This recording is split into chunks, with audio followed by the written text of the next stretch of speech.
Dr. Vanita Rattan, and this channel is dedicated to skincare for skin of color. So, Dr. V, who is skin of color? What is skin of color? And why do we have a specific channel just for us? So here is the thing. If you are more likely to tan rather than burn, then you're considered to have skin of color, because it means that with literally any inflammation of the skin, it can trigger your melanocytes, those cells that produce the pigment melanin, and we get hyperpigmentation. So we have to be very careful with what we do with our skin. And because I'm a doctor, but also a cosmetic formulator, I've very good knowledge of ingredients, but also how they impact our skin in a clinical setting. So it's important for you to know that none of my videos have ever been sponsored, and they never will be. This is purely an evidence-based channel specifically for skin of color, so we can come and know what to purchase, what not to purchase, and why. So today we are doing Garnier. Garnier, it has been requested a lot.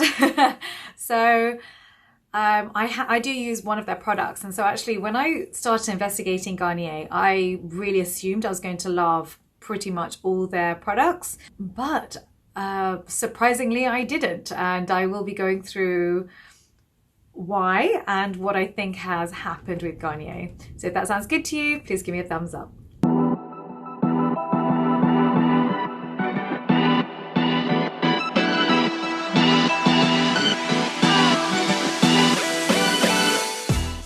Right, so starting off with their first product that I use myself, and that's Garnier Micellar Cleansing Water.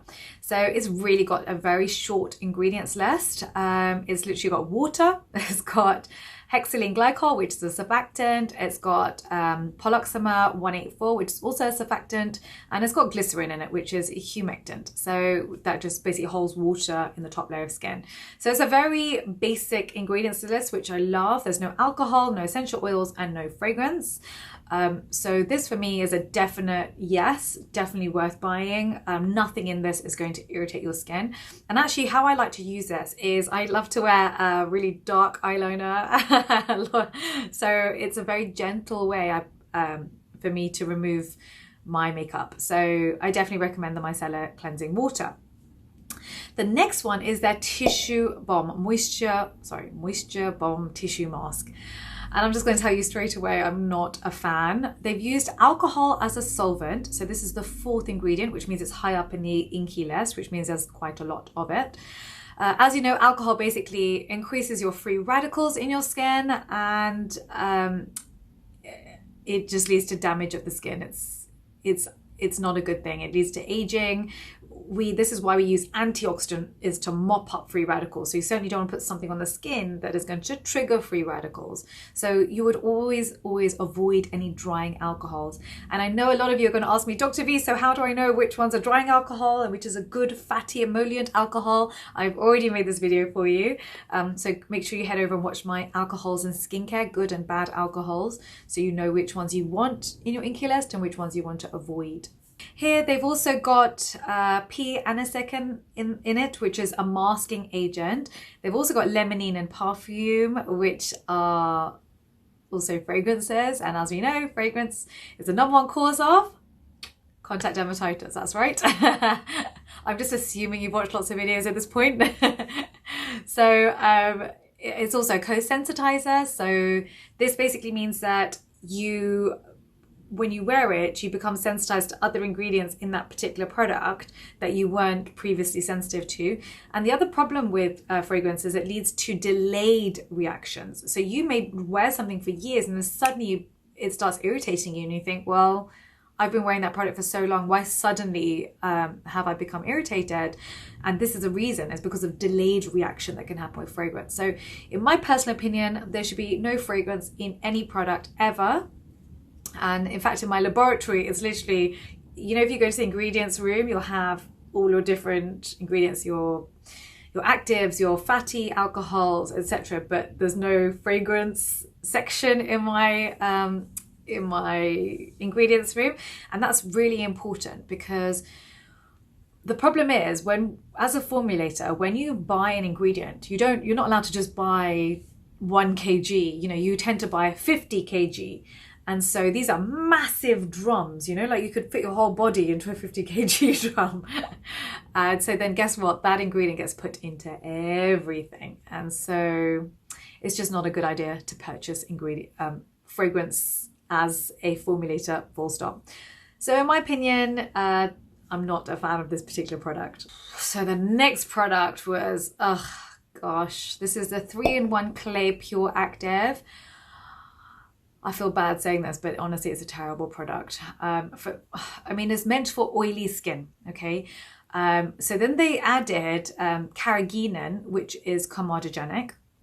They added alcohol as a solvent, which, as we know, triggers free radicals in our skin.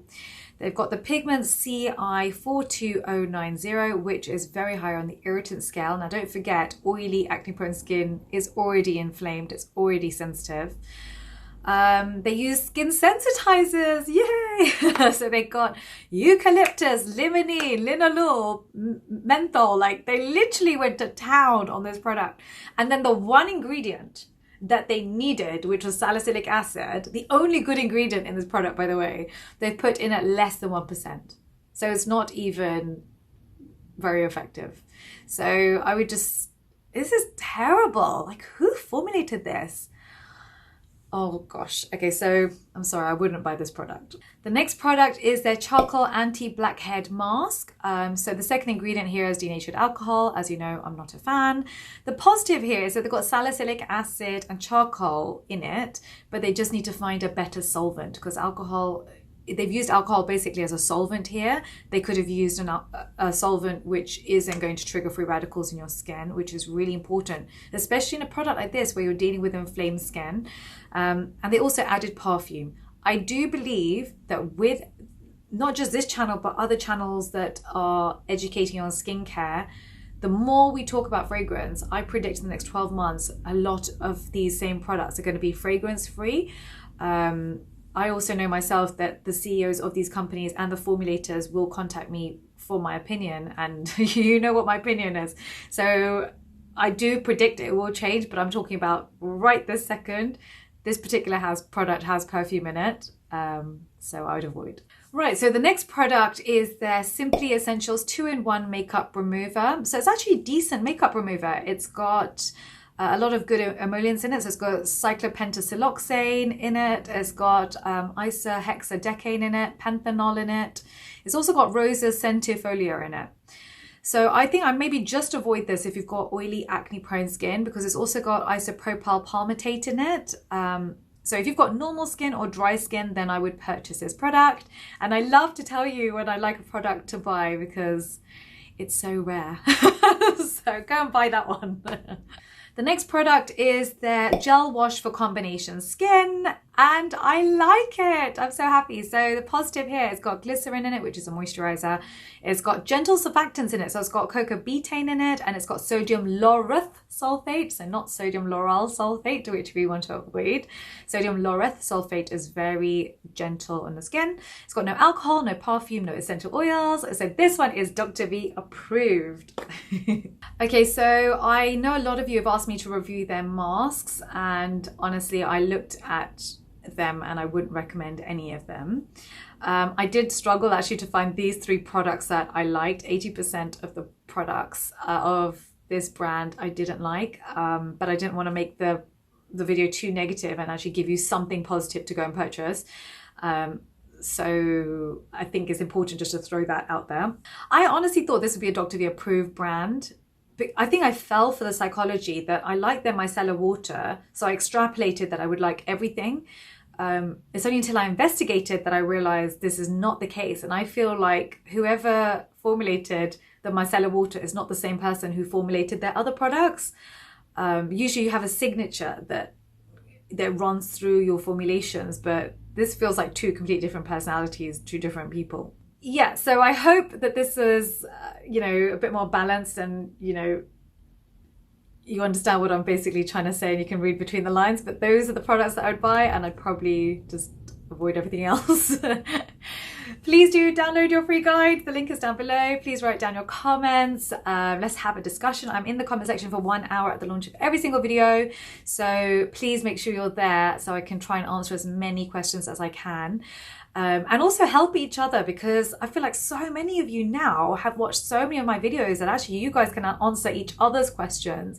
So I really want this to feel like a community. I want us to be talking to each other and helping each other and supporting each other. So let's do this. If there's any other videos you want me to make or brands you want me to review, please can write them down below. This week I'm going to go and write as many scripts as I can on Korean skincare, because I know I've only done 3 and there's at least 5 more that you've requested from me. So those are my next on my list.